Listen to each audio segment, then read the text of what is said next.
I made some money raising crawfish in my fish pond, and it made my neighbor jealous. So he deliberately drained waste from his cattle farm into my pond. Uncle Wang, I just brought gifts to your house yesterday and begged you to move that sewage pipe. You promised me you would. So why is it running straight into my pond today? Lu Dawang scratched his head, acting surprised. Did all that studying make you stupid? Water flows downhill, that's nature. My cattle farm sits higher up, so the water just runs down the slope. To keep the village road clean, I even paid to install a pipe.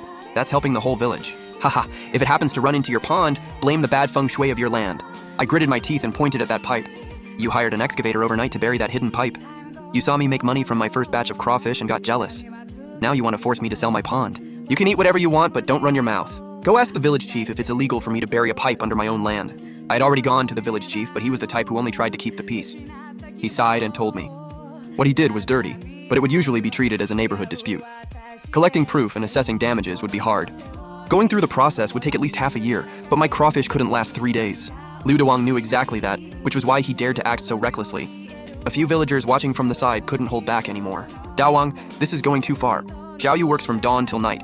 If you dump cow manure water into his pond, how is he supposed to pay back his loan? What?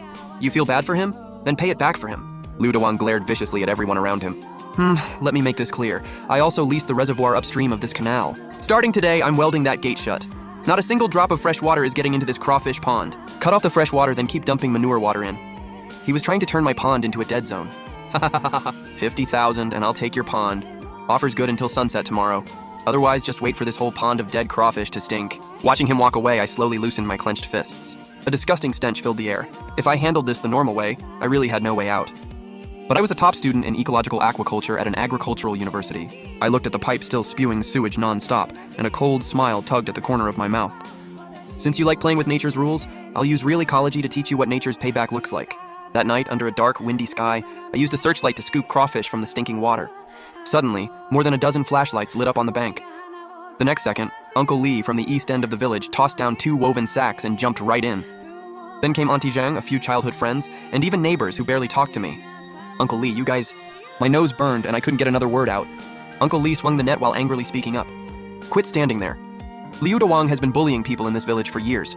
We may not be able to beat him, but we can still help you. We can't let you suffer like this. Exactly, Xiao Yu.